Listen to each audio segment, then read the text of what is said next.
Coucou tout le monde, ici ASMR Zoé. J'espère que vous allez bien mes amis.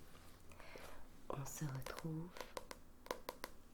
aujourd'hui pour la suite de notre lecture Poil de carotte.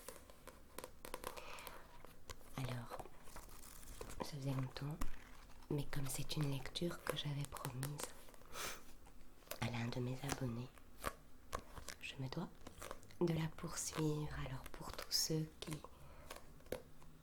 supportent pas donc ce genre de lecture, parce qu'on m'a fait remarquer que c'était pas apaisant du tout, parce que ce petit garçon il en voit bien évidemment de toutes les couleurs, mais voilà, donc je vous invite alors à ne pas écouter cette vidéo.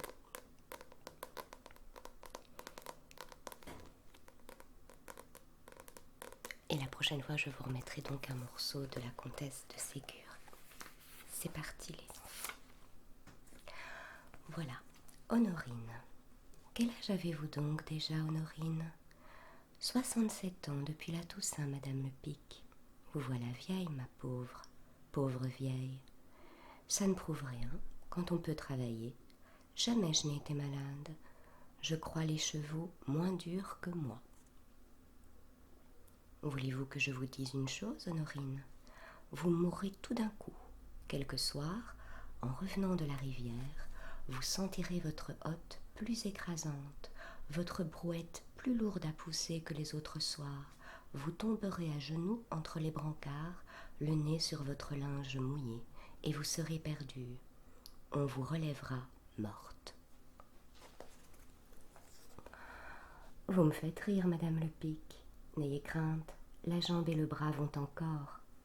Vous vous courbez un peu, il est vrai, mais quand le dos s'arrondit, on lave avec moins de fatigue dans les reins. Quel dommage que votre vue baisse. Ne dites pas non, Honorine. Depuis quelque temps, je le remarque. Oh, j'y vois clair, comme à mon mariage. Bon, ouvrez le placard et donnez-moi une assiette, n'importe laquelle. Si vous essuyez comme il faut votre vaisselle, pourquoi cette buée?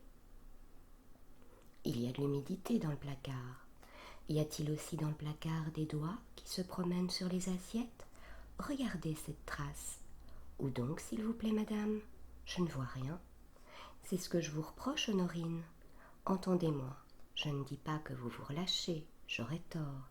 Je ne connais point de femme au pays qui vous vaille par l'énergie. Seulement vous vieillissez. Moi aussi je vieillis. Nous vieillissons tous, et il arrive que la bonne volonté ne suffit plus. Je parie que des fois, vous sentez une espèce de toile sous vos yeux, et vous avez beau les frotter, elles restent.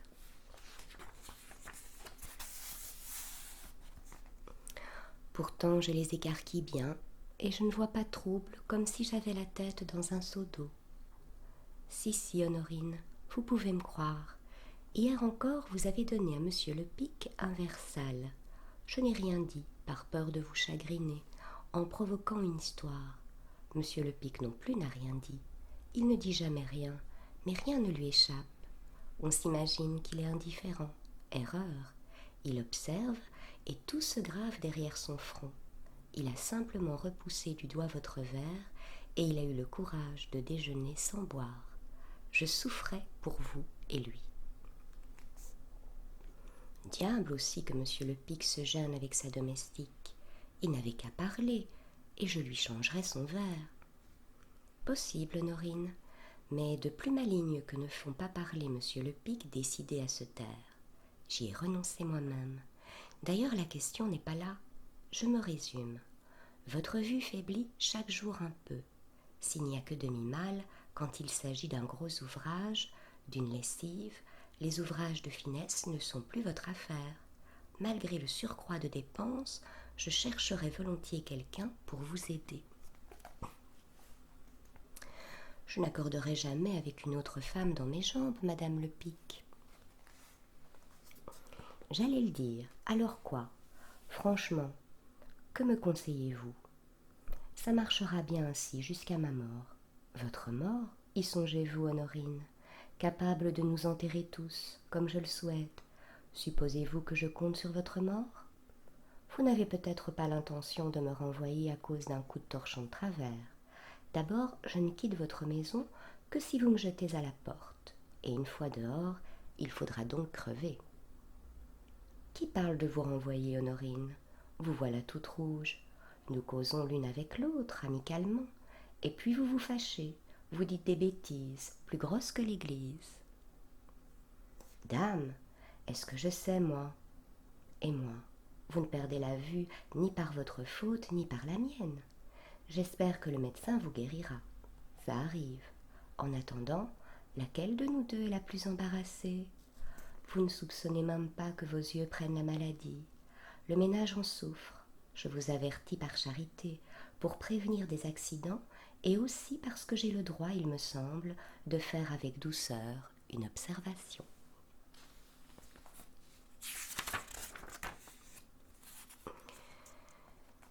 Tant que vous voudrez. Faites à votre aise, Madame Lepic. Un moment, je me voyais dans la rue, vous me rassurez. De mon côté, je surveillerai mes assiettes, je le garantis. Est-ce que je demande autre chose? Je vaux mieux que ma réputation, Honorine, et je ne me priverai de vos services que si vous m'y obligez absolument. Dans ce cas-là, Madame Lepic, ne soufflez mot. Maintenant, je me crois utile, et je crierai à l'injustice si vous me chassiez.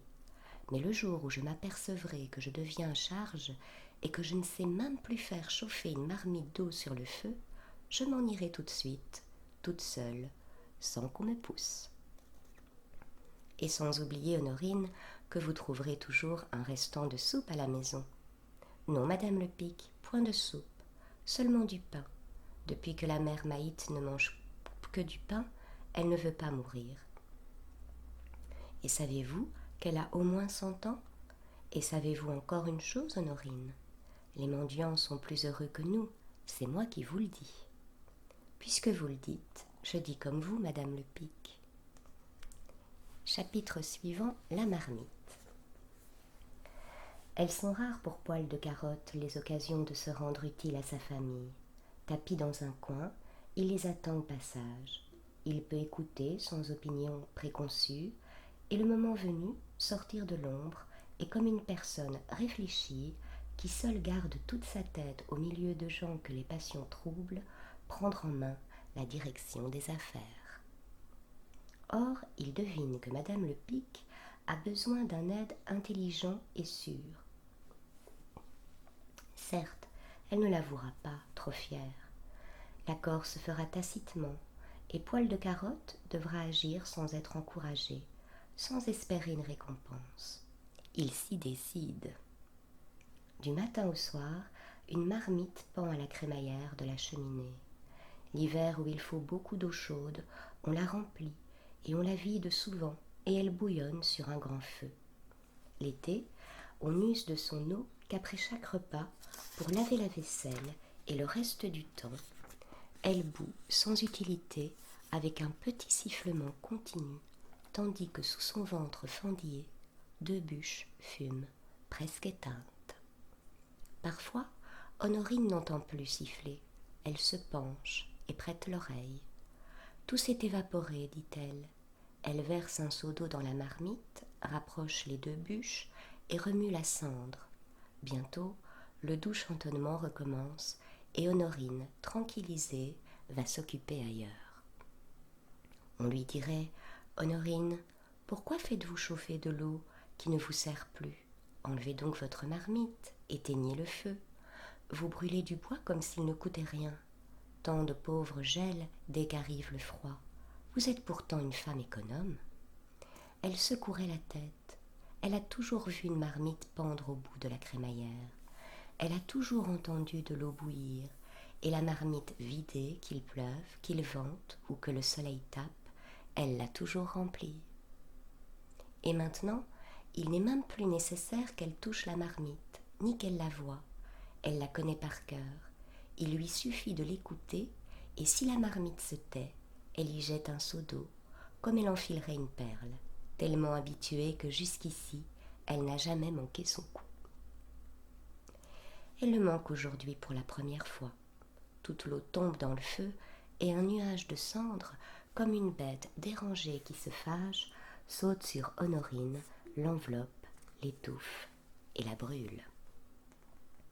Elle pousse un cri, éternue et crache en reculant. « Chacre, dit-elle, j'ai cru que le diable sortait de dessous terre. » Les yeux collés et cuisants, elle tâtonne avec ses mains noircies dans la nuit de la cheminée. « Ah, je m'explique, dit-elle, stupéfaite. La marmite n'y est plus. »« Ma foi non, dit-elle, je ne m'explique pas. La marmite y était encore tout à l'heure, sûrement puisqu'elle sifflait comme un flûteau. On a dû l'enlever quand Honorine tournait le dos pour secouer par la fenêtre un plein tablier d'épluchures. Mais qui donc ? Madame Lepic paraît sévère et calme sur le paillasson de la chambre à coucher. « Quel bruit, Honorine !»« Du bruit, s'écrie Honorine. Le beau malheur que je fasse du bruit. Un peu plus, je me rôtissais. Regardez mes sabots, mon jupon, mes mains. J'ai de la boue sur mon caraco et des morceaux de charbon dans mes poches. Je regarde cette mare qui dégouline de la cheminée. Honorine, elle va faire du propre. Pourquoi qu'on me vole ma marmite sans me prévenir ? C'est peut-être vous seulement qui l'avez prise. Cette marmite appartient à tout le monde ici, Honorine. Faut-il par hasard que moi, ou monsieur Lepic, ou mes enfants, nous vous demandions la permission de nous en servir ? Je dirais des sottises tant je me sens en colère. Contre nous ou contre vous, ma brave Honorine ? Oui, contre qui ? Sans être curieuse, je voudrais le savoir. Vous me démontrez, sous prétexte que la marmite a disparu, vous jetez gaillardement un seau d'eau dans le feu, et têtu, loin d'avouer votre maladresse, vous vous en prenez aux autres, à moi-même. Je la trouve raide, ma parole. Mon petit poil de carotte, sais-tu où est ma marmite ? Comment le saurait-il, lui, un enfant irresponsable ? Laissez donc votre marmite. Rappelez-vous plutôt votre mot d'hier. Le jour où je m'apercevrai que je ne peux même plus faire chauffer de l'eau, je m'en irai, toute seule, sans qu'on me pousse. Certes, je trouvais vos yeux malades, mais je ne croyais pas votre état désespéré. Je n'ajoute rien, Honorine.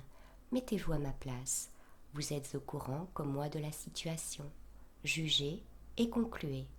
Oh, ne vous gênez point, pleurez, il y a de quoi.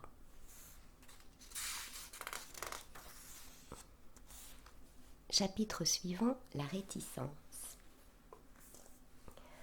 Maman, Honorine, qu'est-ce qu'il veut encore, poil de carotte ? Il va tout gâter, Par bonheur, sous le regard froid de Madame Lepic, il s'arrête court. Pourquoi dire à Honorine ? C'est moi, Honorine. Rien ne peut sauver la vieille. Elle n'y voit plus. Tant pis pour elle. Tôt ou tard, elle devait céder. Un aveu de lui ne la peinerait que davantage. Qu'elle parte et que, loin de soupçonner poil de carotte, elle s'imagine frappée par l'inévitable coup du sort. Et pourquoi dire à Madame Lepic « Maman, c'est moi » ? À quoi bon se vanter d'une action méritoire, mendier un sourire d'honneur ? Outre qu'il courait quelque danger, car il sait Madame Lepic capable de le désavouer en public, qu'il se mêle donc de ses affaires, ou mieux, qu'il fasse mine d'aider sa mère et Honorine à chercher la marmite. Et lorsqu'un instant tous trois s'unissent pour le trouver, c'est lui qui montre le plus d'ardeur. Madame Lepic, désintéressée, y renonce la première. Honorine se résigne et s'éloigne, marmotteuse, et bientôt poil de carotte, qu'un scrupule faillit perdre, rentre en lui-même comme dans une gaine, comme un instrument de justice dont on n'a plus besoin. Chapitre suivant, Agathe. C'est Agathe, une petite fille d'Honorine, qui la remplace. Curieusement, poil de carotte observe la nouvelle venue, qui pendant quelques jours détournera de lui, sur elle, l'attention des Lepic. Agathe, dit Madame Lepic, frappez avant d'entrer, ce qui ne signifie pas que vous devez défoncer les portes à coups de poing de cheval. Ça commence, dit poil de carotte, mais je l'attends au déjeuner. On mange dans la grande cuisine. Agathe, une serviette sur le bras, se tient prête à courir du fourneau vers le placard, du placard vers la table, car elle ne sait guère marcher posément. Elle préfère halter, le sang aux joues. Et elle parle trop vite, rit trop haut, a trop envie de bien faire. Monsieur Lepic s'installe le premier, dénoue sa serviette, pousse son assiette vers le plat qu'il voit devant lui, prend de la viande, de la sauce et ramène l'assiette. Il se sert à boire et le dos courbé, les yeux baissés, il se nourrit sobrement, aujourd'hui comme chaque jour, avec indifférence. Quand on change de plat, il se penche sur sa chaise et remue la cuisse. Madame Lepic sert elle-même les enfants, d'abord grand frère Félix parce que son estomac crie la faim, puis sœur Ernestine pour sa qualité d'aînée, enfin Poil de Carotte qui se trouve au bout de la table. Il n'en redemande jamais, comme si c'était formellement défendu. Une portion doit suffire. Si on lui fait des offres, il accepte, et sans boire, se gonfle de riz qu'il n'aime pas, pour flatter Madame Lepic, qui seule de la famille l'aime beaucoup. Plus indépendants, grand frère Félix et sœur Ernestine veulent-ils une seconde portion? Ils poussent, selon la méthode de Monsieur Lepic, leur assiette du côté du plat. Mais personne ne parle. Qu'est-ce qu'ils ont donc, se dit Agathe? Ils n'ont rien, ils sont ainsi, voilà tout. Elle ne peut s'empêcher de bâiller, les bras écartés devant l'un et devant l'autre. Monsieur Lepic mange avec lenteur, comme s'il mâchait du verre pilé. Madame Lepic, pourtant plus bavarde entre ses repas qu'une agace, commande à table par geste et signe de tête. Sœur Ernestine lève les yeux au plafond. Grand frère Félix sculpte sa mie de pain et Poil de Carotte, qui n'a plus de timbale, ne se préoccupe que de ne pas nettoyer son assiette trop tôt par gourmandise ou trop tard par lambinerie. Dans ce but, il se livre à des calculs compliqués. Soudain, Monsieur Lepic va remplir une carafe d'eau.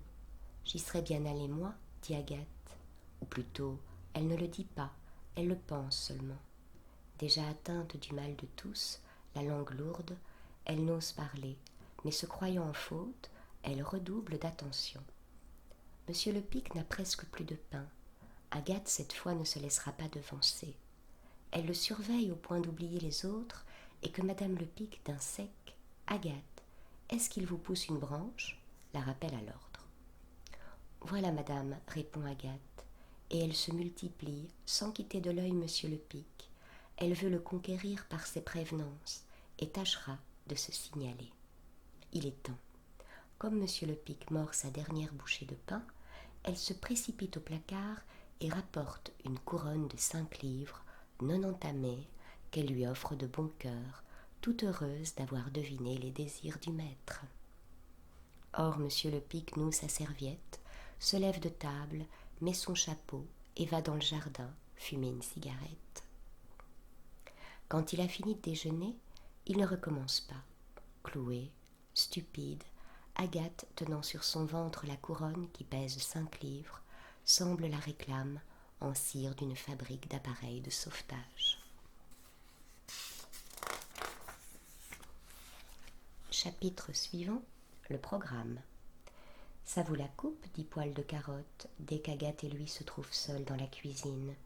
Ne vous découragez pas, vous en verrez d'autres. Mais où allez-vous avec ces bouteilles? À la cave, monsieur Poil de Carotte. Pardon, c'est moi qui vais à la cave. Du jour où j'ai pu descendre l'escalier, si mauvais que les femmes glissent et risquent de s'y casser le cou, je suis devenu l'homme de confiance. Je distingue le cachet rouge du cachet bleu. Je vends les vieilles feuillettes pour mes petits bénéfices, de même que les peaux de lièvre, et je remets l'argent à maman.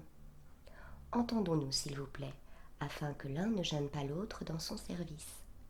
Le matin, j'ouvre au chien, et je lui fais manger sa soupe. Le soir, je lui siffle de venir se coucher. Quand il s'attarde par les rues, je l'attends. En outre, maman m'a promis que je fermerais toujours la porte des poules. J'arrache des herbes qu'il faut connaître, dont je secoue la terre sur mon pied pour reboucher leurs trous et que je distribue aux bêtes. Comme exercice, j'aide mon père à scier du bois. J'achève le gibier qu'il rapporte vivant et vous le plumez avec sœur Ernestine. Je fends le ventre des poissons, je les vide et fais péter leur vessie sous mon talon. Par exemple, c'est vous qui les écaillez et qui tirez les seaux du puits. J'aide à dévider les écheveaux de fil. Je moule le café. Quand Monsieur le Pic quitte ses souliers sales, c'est moi qui les porte dans le corridor. Mais sœur Ernestine ne cède à personne le droit de rapporter les pantoufles qu'elle a brodées elle-même. Je me charge des commissions importantes, des longues trottes, d'aller chez le pharmacien ou le médecin. De votre côté, vous courez le village aux menues provisions. Mais vous devrez 2 ou 3 heures par jour et par tous les temps laver à la rivière. Ce sera le plus dur de votre travail, ma pauvre fille. Je n'y peux rien. Cependant, je tâcherai quelquefois, si je suis libre, de vous donner un coup de main quand vous étendrez le linge sur la haie. J'y pense, un conseil. N'étendez jamais votre linge sur les arbres fruitiers. Monsieur le Pic, sans vous adresser d'observation, d'une chiquenaude, le jetterait par terre et Madame le Pic, pour une tâche, vous renverrait le laver. Je vous recommande les chaussures. Mettez beaucoup de graisse sur les souliers de chasse et très peu de cirage sur les bottines. Ça les brûle. Ne vous acharnez pas après les culottes crottées. Monsieur le Pic affirme que la boue les conserve. Il marche au milieu de la terre labourée sans relever le bas de son pantalon. Je préfère relever le mien quand Monsieur le Pic m'emmène et que je porte le carnier. Poil de carotte, me dit-il, tu ne deviendras jamais un chasseur sérieux. Et Madame le Pic me dit, gare à tes oreilles si tu te salis. C'est une affaire de goût. En somme, vous ne serez pas trop à plaindre. Pendant mes vacances, nous nous partagerons la besogne, et vous en aurez moins, ma sœur, mon frère et moi, rentrés à la pension. Ça revient au même. D'ailleurs, personne ne vous semblera bien méchant. Interrogez nos amis. Ils vous jureront tous que ma sœur Ernestine a une douceur angélique, mon frère Félix un cœur d'or, Monsieur le Pic l'esprit droit, le jugement sûr, et Madame le Pic un rare talent de cordon bleu. C'est peut-être à moi que vous trouverez le plus difficile caractère de la famille. Au fond, j'en vaux un autre.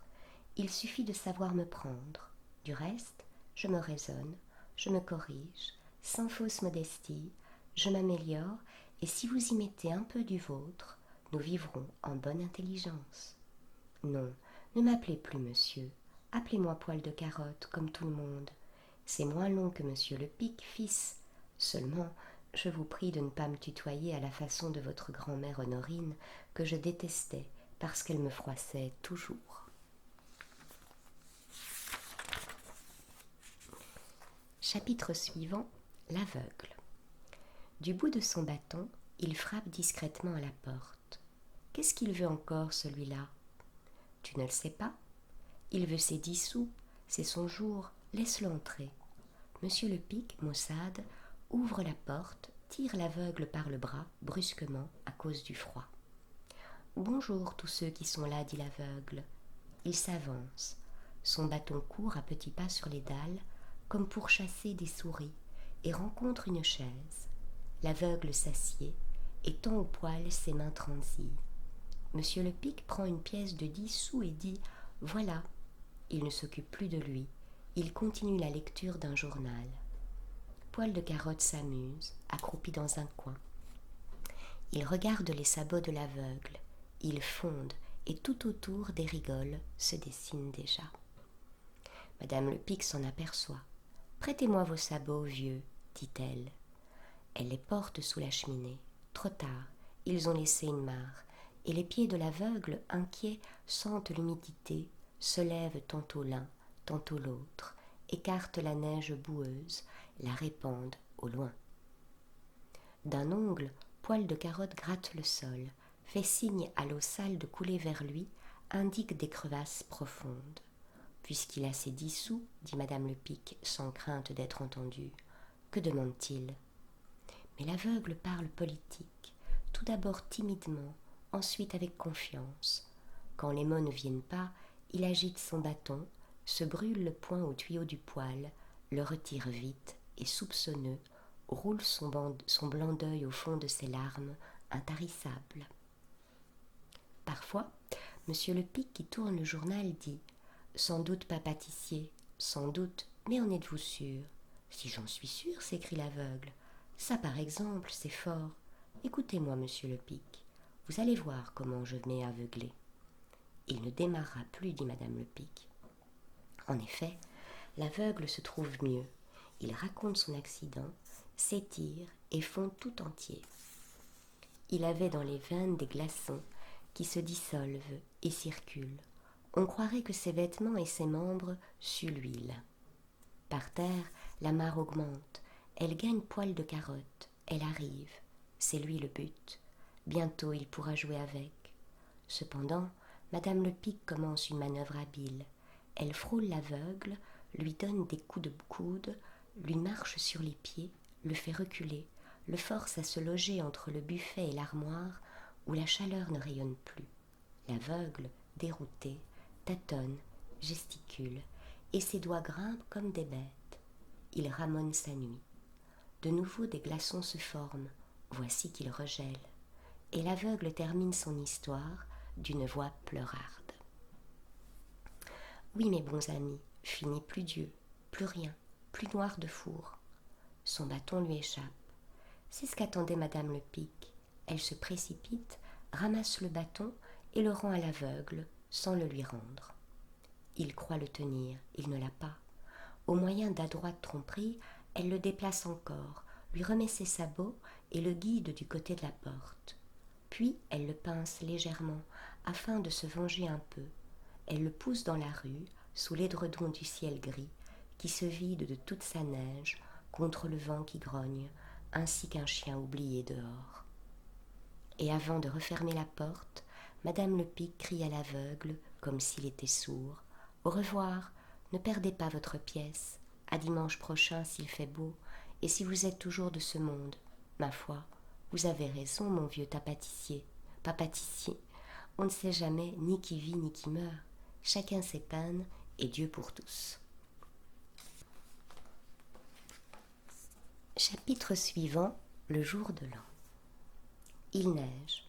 Pour que le jour de l'an réussisse, il faut qu'il neige. Madame le Pic a prudemment laissé la porte de la cour verrouillée. Déjà des gamins secouent le loquet, cognent au bas, discrets d'abord, puis hostiles, à coups de sabot, et là d'espérer, s'éloignent à reculons, les yeux encore vers la fenêtre, d'où Madame le Pic les épille. Le bruit de leurs pas s'étouffe dans la neige. Poil de Carotte saute du lit, va se débarbouiller sans savon dans l'auge du jardin. Elle est gelée. Il doit en casser la glace et ce premier exercice répand partout son corps une chaleur plus saine que celle des poils. Mais il feint de se mouiller la figure, et comme on le trouve toujours sale, même lorsqu'il a fait sa toilette à fond, il n'ôte que le plus gros. Dispos et frais pour la cérémonie, il se place derrière son grand frère Félix, qui se tient derrière sœur Ernestine, l'aînée. Tous trois entrent dans la cuisine. Monsieur et Madame le Pic viennent de s'y réunir sans en avoir l'air. Sœur Ernestine les embrasse et dit « Bonjour papa, bonjour maman, je vous souhaite une bonne année, une bonne santé et le paradis à la fin de vos jours. » Grand frère Félix dit la même chose, très vite, courant au bout de la phrase, et embrasse pareillement. Mais Poil de Carotte sort de sa casquette une lettre. On lit sur l'enveloppe fermée « À mes chers parents ». Elle ne porte pas d'adresse. Un oiseau d'espèce rare, riche en couleurs, file d'un trait dans un coin. Poil de Carotte l'attend à Madame le Pic, qui la décachette. Des fleurs écloses ornent abondamment la feuille de papier, et une telle dentelle en fait le tour que souvent la plume de Poil de Carotte est tombée dans les trous, éclaboussant le mot voisin. Et moi, je n'ai rien. C'est pour vous deux, maman. C'est pour vous deux, maman te la prêtera. Ainsi tu as mieux ta mère que moi. Alors fouille-toi pour voir si cette pièce de 10 ou 9 est dans ta poche. Patiente un peu, maman a fini. Tu as du style, mais une si mauvaise écriture que je ne peux pas lire. Tiens, papa, dit Poil de Carotte, empressé, à toi maintenant. Tandis que Poil de Carotte, se tenant droit, attend la réponse, Monsieur le Pic lit la lettre une fois, 2 fois, l'examine longuement selon son habitude, fait « ah ah » et la dépose sur la table. Elle ne sert plus à rien, son effet entièrement produit. Elle appartient à tout le monde. Chacun peut voir, toucher. Sœur Ernestine et grand frère Félix la prennent et à leur tour y cherchent des fautes d'orthographe. Ici, Poil de Carotte a dû changer de plume. On lit mieux. Ensuite, ils la lui rendent. Il la tourne et la retourne, sourit laidement et semble demander qui en veut. Enfin, il la resserre dans sa casquette. On distribue les étrennes. Sœur Ernestine a une poupée aussi haute qu'elle, plus haute, et grand frère Félix une boîte de soldats en plomb prêts à se battre. « Je t'ai réservé une surprise, dit madame le Pic à Poil de Carotte. »« Ah oui ? Pourquoi cette « ah oui » puisque tu la connais, il est inutile que je te la montre. Que jamais je ne vois Dieu si je la connais. » Il lève la main en l'air, grave sûr de lui. Madame le Pic ouvre le buffet. Poil de Carotte halète. Elle enfonce son bras jusqu'à l'épaule et lente, mystérieuse, ramène sur un papier jaune une pipe en sucre rouge. Poil de Carotte, sans hésitation, rayonne de joie. Il sait ce qu'il lui reste à faire. Bien vite, il veut fumer en présence de ses parents, sous les regards envieux, mais on ne peut pas tout avoir. De grand frère Félix et de sœur Ernestine. Sa pipe de sucre rouge entre 2 doigts seulement, il se cambre, incline la tête du côté gauche, il arrondit la bouche, rentre les joues et aspire avec force et bruit. Puis, quand il a lancé jusqu'au ciel une énorme bouffée, « Elle est bonne, dit-il, elle tire bien. » Chapitre suivant, aller et retour. Messieurs le Pic-Fils et mademoiselle le Pic viennent en vacances. Au saut de la diligence et du plus loin qu'il voit ses parents, Poil de Carotte se demande « Est-ce le moment de courir au-devant d'eux ?» Il hésite. « C'est trop tôt, je m'essoufflerai. Et puis il ne faut rien exagérer. » Il diffère encore. « Je courrai à partir d'ici. » Non, à partir de là. Il se pose des questions. Quand faudra-t-il ôter ma casquette ? Lequel des deux embrasser le premier ? Mes grands frères Félix et sœur Ernestine l'ont devancé et se partagent les caresses familiales. Quand Poil de Carotte arrive, il n'en reste presque plus. « Comment, dit madame le Pic, tu appelles encore monsieur le Pic papa à ton âge ?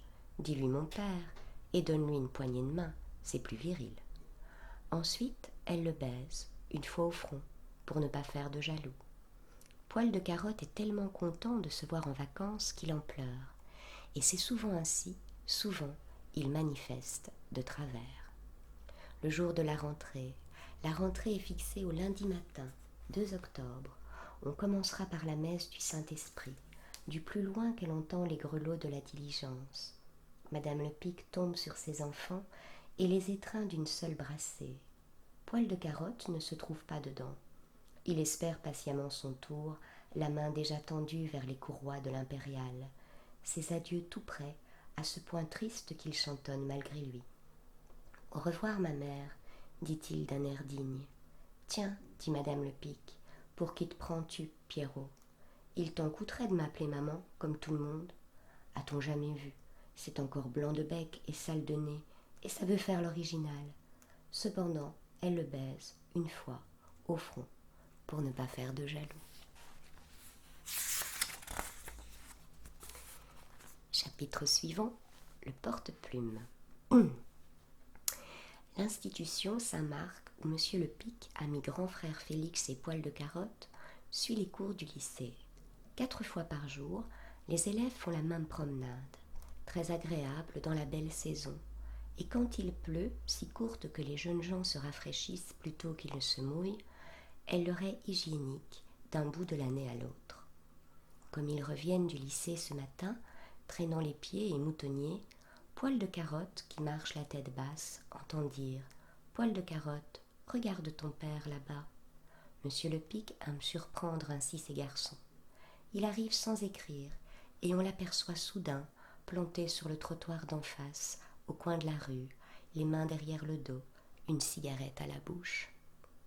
Poil de Carotte et grand frère Félix sortent des rangs et courent à leur père. « Vrai, dit Poil de Carotte, si je pensais à quelqu'un, ce n'était pas à toi. »« Tu penses à moi quand tu me vois, dit monsieur Lepic. » Poil de Carotte voudrait répondre quelque chose d'affectueux. Il ne trouve rien, tant il est occupé. Haussé sur la pointe des pieds, il s'efforce d'embrasser son père. Une première fois, il lui touche la barbe du bout des lèvres. Mais monsieur Lepic, d'un mouvement machinal, dresse la tête comme s'il se dérobait. Puis il se penche et de nouveau recule, et Poil de Carotte, qui cherchait sa joue, la manque. Il n'effleure que le nez. Il baise le vide, il n'insiste pas, et déjà troublé, il tâche de s'expliquer cet accueil étrange. « Est-ce que mon papa ne m'aimerait plus ?» se dit-il. « Je l'ai vu embrasser grand frère Félix. Il s'abandonnait au lieu de se retirer. Pourquoi m'évite-t-il? Veut-on me rendre jaloux?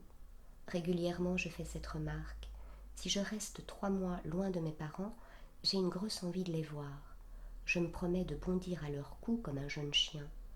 Nous nous mangerons de caresses, mais les voici, et ils me glacent. » Tout à ces pensées tristes, Poil de Carotte répond mal aux questions de monsieur Lepic, qui lui demande si le grec marche un peu.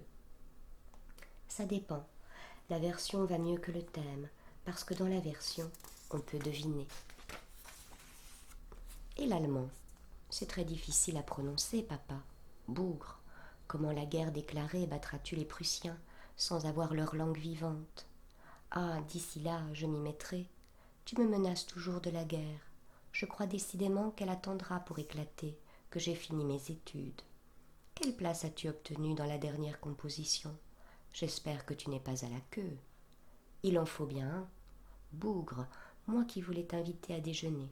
Si encore c'était dimanche, mais en semaine, je n'aime guère vous déranger de votre travail. Personnellement, je n'ai pas grand-chose à faire. Et toi, Félix? Juste ce matin, le professeur a oublié de nous donner notre devoir. Tu étudieras mieux ta leçon. Ah, je la sais d'avance, papa. C'est la même qu'hier. Malgré tout, je préfère que vous rentriez. Je tâcherai de rester jusqu'à dimanche et nous nous rattraperons. Ni la moue de grand frère Félix, ni le silence affecté de Poil de Carotte ne retardent les adieux, et le moment est venu de se séparer. Poil de Carotte l'attendait avec inquiétude. Je verrai, se dit-il, si j'aurai plus de succès. Si oui ou non, il déplaît maintenant à mon père que je l'embrasse. Et résolu, le regard droit, la bouche haute, il s'approche. Mais monsieur Lepic, d'une main défensive, le tient encore à distance et lui dit « Tu finiras par me crever les yeux avec ton porte-plume sur ton oreille. Ne pourrais-tu le mettre ailleurs quand tu m'embrasses? Je te prie de remarquer que j'ôte ma cigarette, moi. » Oh, mon vieux papa, je te demande pardon. C'est vrai, quelque jour un malheur arrivera par ma faute. On m'a déjà prévenu, mais mon porte-plume tient si à son aise sur mes pavillons que je l'y laisse tout le temps et que je l'oublie. Je devrais au moins ôter ma plume. Ah, pauvre vieux papa, je suis content de savoir que mon porte-plume te faisait peur. Bougre, tu ris parce que tu as failli m'éborgner? Non, mon vieux papa, je ris pour autre chose, une idée sotte à moi, que je m'étais encore fourrée dans la tête. Chapitre suivant, les joues rouges. Son inspection habituelle terminée, monsieur le directeur de l'institution Saint-Marc quitte le dortoir. Chaque élève s'est glissé dans ses draps, comme dans un étui, en se faisant tout petit, afin de ne pas se déborder. Le maître d'études violonne, d'un tour de tête, s'assure que tout le monde est couché et, se haussant sur la pointe des pieds, doucement, baisse le gaz. Aussitôt, entre voisins, le caquetage commence. De chevet à chevet, les chuchotements se croisent et des lèvres en mouvement montent par tout le dortoir, un bruissement confus où de temps en temps se distingue le sifflement bref d'une consonne. C'est sourd, continu, agaçant à la fin, et il semble vraiment que tous ces babiles, invisibles et remuant comme des souris, s'occupent à grignoter du silence. Violonne met des savates, se promène quelque temps entre les lits, chatouillant ça le pied d'un élève, là tirant le pompon du bonnet d'un autre, et s'arrête près de Marceau, avec lequel il donne tous les soirs l'exemple des longues causeries prolongées, bien avant dans la nuit. Le plus souvent, les élèves ont cessé leur conversation, par degrés étouffés, comme s'ils avaient peu à peu tiré leurs draps sur les bouches, et dorment, que le maître d'études est encore penché sur le lit de Marceau, les coudes durement appuyés sur le fer, insensible à la paralysie de ses avant-bras et au remue-ménage des fourmis courant à fleur de peau jusqu'au bout de ses doigts. Il s'amuse de ces récits enfantins et le tient éveillé par d'intimes confidences et des histoires de cœur. Tout de suite, il la chérit pour la tendre et transparente enluminure de son visage, qui paraît éclairé en dedans.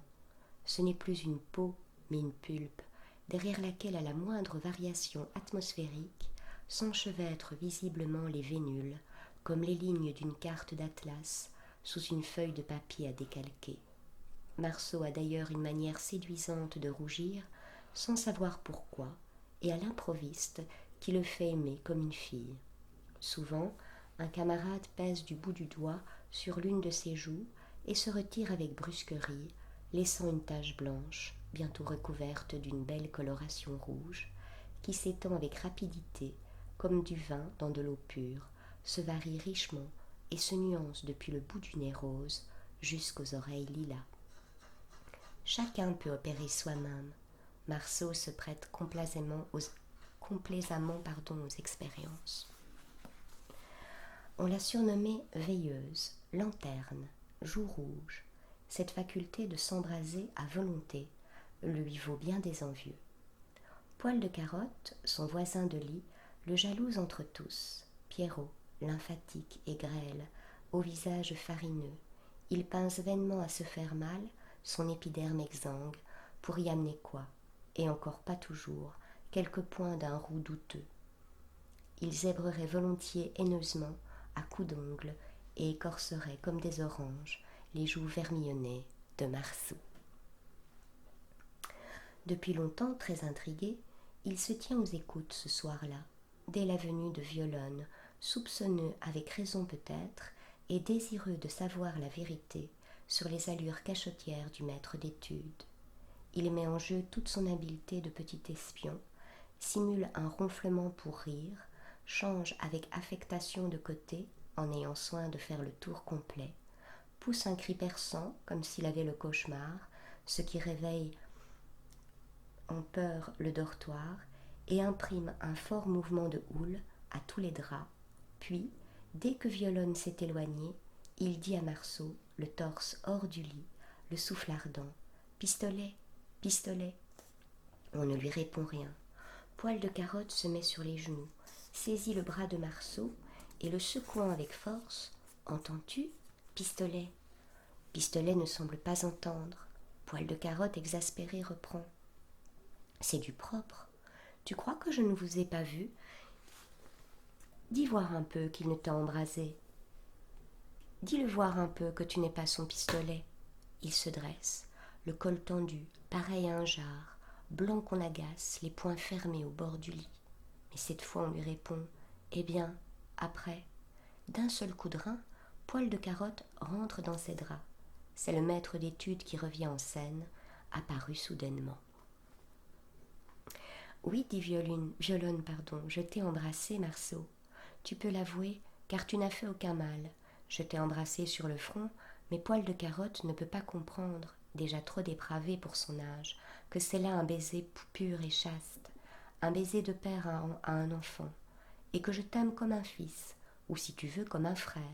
Et demain, il ira répéter partout je ne sais quoi, le petit imbécile. » À ces mots, tandis que la voix de Violonne vibre sourdement, Poil de Carotte feint de dormir.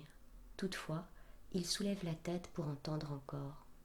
Marceau écoute le maître d'études, le souffle ténu, car tout en trouvant ces paroles très naturelles, il tremble comme s'il redoutait la révélation de quelque mystère. Violonne continue le plus bas qu'il peut. Ce sont des mots inarticulés, lointains, des syllabes à peine localisées. Poil de Carotte, qui sans oser se retourner, se rapproche insensiblement au moyen de légères oscillations de hanches, n'entend plus rien. Son attention est à ce point surexcitée que ses oreilles lui semblent matériellement se creuser et s'évaser en entonnoir, mais aucun son n'y tombe. Il se rappelle avoir éprouvé parfois une sensation d'effort pareil en écoutant aux portes, en collant son œil à la serrure, avec le désir d'agrandir le trou et d'attirer à lui, comme avec un crampon, ce qu'il voulait voir. Cependant, il le parierait. Violonne répète encore. Oui, mon affection est pure, pure, et c'est ce que ce petit imbécile ne comprend pas. Enfin, le maître d'études se penche avec la douceur d'une ombre sur le front de Marceau, l'embrasse, le caresse de sa barbiche comme d'un pinceau, puis se redresse pour s'en aller, et Poil de Carotte le suit des yeux, glissant entre les rangées de lits. Quand la main de Violonne frôle un traversin, le dormeur dérangé change de côté, avec un fort soupir. Poil de Carotte guette longtemps. Il craint un nouveau retour brusque de Violonne. Déjà Marceau fait la boule dans son lit, la couverture sur ses yeux, bien éveillé d'ailleurs, et tout au souvenir de l'aventure dont il ne sait que penser. Il ne voit rien de vilain qui puisse le tourmenter, et cependant, dans la nuit des draps, l'image de Violonne flotte lumineusement, douce comme ces images de femmes qui l'ont étouffé en plus d'un rêve. Poil de Carotte se lasse d'attendre. Ses paupières comme aimantées se rapprochent. Il s'impose de fixer le gaz, presque éteint, mais après avoir compté 3 éclosions de petites bulles crépitantes et pressées de sortir du bec, il s'endort. Le lendemain matin, au lavabo, tandis que les cornes des serviettes trempées dans un peu d'eau froide frottent légèrement les pommettes frileuses, Poil de Carotte regarde méchamment Marceau, et s'efforçant d'être bien féroce, il l'insulte de nouveau, les dents serrées sur les syllabes sifflantes. Pistolet, pistolet. Les joues de Marceau deviennent pourpres, mais il répond sans colère et le regard presque suppliant. Puisque je te dis que ce n'est pas vrai, ce que tu crois. Le maître d'études passe la visite des mains. Les élèves sur des rangs offrent machinalement d'abord le dos, puis la paume de leurs mains, en les retournant avec rapidité, et le remettent aussitôt bien au chaud dans les poches ou sous la tiédeur de l'édredon le plus proche. D'ordinaire, Violonne s'abstient de les regarder. Cette fois, mal à propos, il trouve que celles de Poil de Carotte ne sont pas nettes.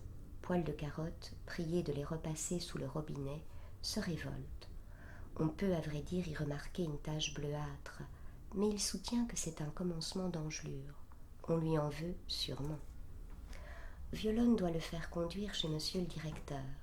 Celui-ci, matinal, prépare dans son cabinet, vieux vert, un cours d'histoire qu'il fait au grand à ses moments perdus. Écrasant sur le tapis de sa table le bout de doigt épais, il pose les principaux jalons. Ici la chute de l'Empire romain, au milieu la prise de Constantinople par les Turcs, plus loin l'histoire moderne qui commence on ne sait où et n'en finit plus. Il a une ample robe de chambre dont les galons brodés cerclent sa poitrine puissante, pareille à des cordages autour d'une colonne. Il mange visiblement trop cet homme. Ses traits sont gros et toujours un peu luisants.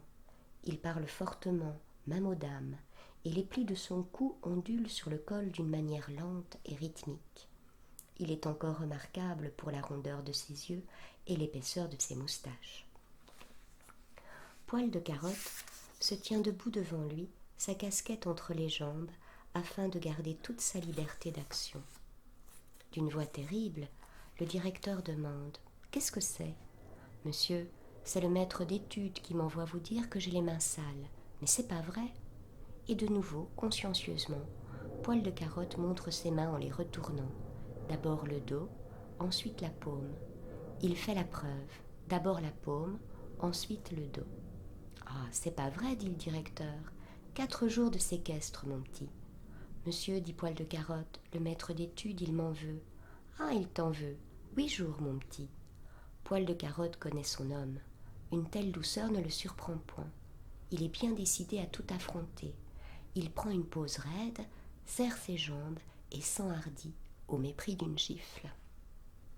Car c'est, chez monsieur le directeur, une innocente manie d'abattre de temps en temps un élève récalcitrant du revers de la main. Vlan, l'habileté pour l'élève visé consiste à prévoir le coup et à se baisser, et le directeur se déséquilibre au rire étouffé de tous. Mais il ne recommence pas, sa dignité l'empêchant d'user de ruse à son tour. Il devait arriver droit sur la joue choisie, ou alors ne se mêler de rien. Monsieur, dit Poil de Carotte, réellement audacieux et fier, le maître d'études et Marceau, ils font des choses.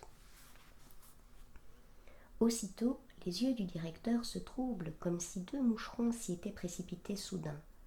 Il appuie ses 2 poings fermés au bord de la table, se lève à demi, la tête en avant, comme s'il allait cogner Poil de Carotte en pleine poitrine, et demande par son butureau « Quelle chose ?»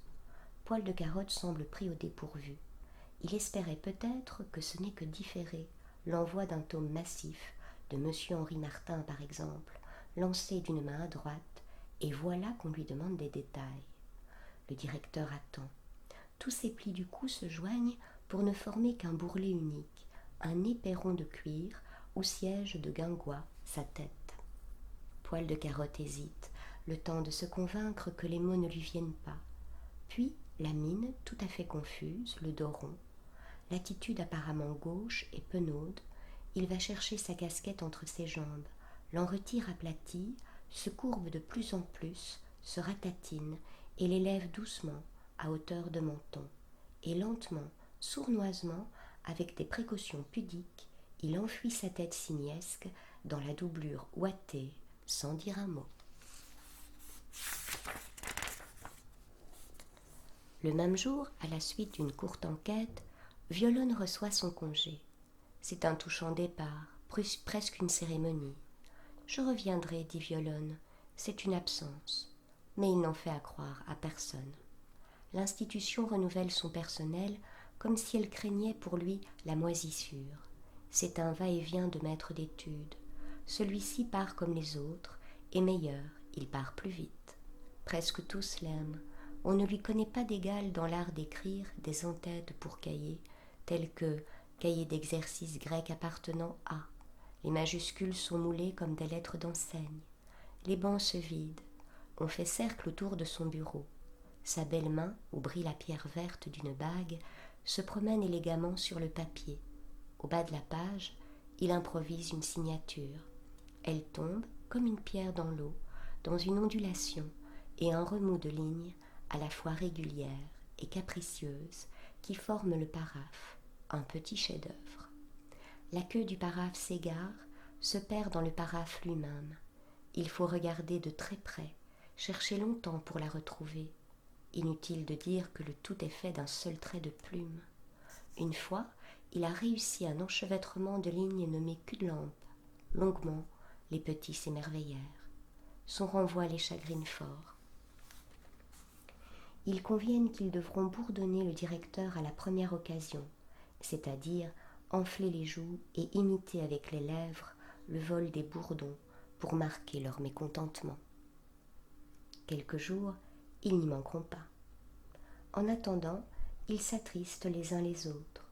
Violonne qui se sent regretter à la coquetterie de partir pendant une récréation. Quand il paraît dans la cour, suivi d'un garçon qui porte sa malle, tous les petits s'élancent. Il serre des mains, tapote des visages et s'efforce d'arranger les pans de sa redingote, sans les déchirer, cernés, envahis et souriants, émus. Les uns, suspendus à la barre fixe, s'arrêtent au milieu d'un renversement et sautent à terre la bouche ouverte, le front en sueur, leurs manches de chemise retroussées, et les doigts écartés à cause de la colophane. D'autres, plus calmes, qui tournaient monotonement dans la cour, agitent les mains en signe d'adieu. Le garçon, courbé sous la malle, s'est arrêté afin de conserver ses distances, ce dont profite un tout petit pour plaquer sur son tablier blanc ses 5 doigts trempés dans du sable mouillé. Les joues de Marceau se sont rosées à paraître peintes. Il éprouve sa première peine de cœur sérieuse, mais troublé et contraint de s'avouer qu'il regrette le maître d'études un peu comme une petite cousine, il se tient à l'écart, inquiet, presque honteux. Sans embarras, Violonne se dirige vers lui quand on entend un fracas de carreaux. Tous les regards montent vers la petite fenêtre grillée du séquestre. La vilaine et sauvage tête de poil de carotte paraît. Il grimace, blême, petite tête mauvaise en cage, les cheveux dans les yeux et ses dents blanches tout à l'air. Il passe sa main droite entre les débris de la vitre qui le mord, comme animé, et il menace Violonne de son poing saignant. « Petit imbécile, dit le maître d'études, te voilà content. Dame, crie Poil de Carotte, tandis qu'avec entrain il casse d'un second coup de poing un autre carreau. Pourquoi que vous l'embrassiez et que vous ne m'embrassiez pas moi ? Et il ajoute, en barbouillant la figure avec le sang qui coule de sa main coupée, moi aussi, j'ai des joues rouges, j'ai des joues rouges quand j'en veux. Voilà. Les amis, c'est tout pour aujourd'hui. C'est pas facile à lire. C'est pas dans mes habitudes de lecture, je pense que je vous l'ai déjà dit. Mais bon, j'ai quand même hâte de connaître la suite. Je vais vous laisser, mes amis. Je vous souhaite une très bonne nuit et surtout, n'oubliez pas que je vous aime. À bientôt. Bye. À bientôt.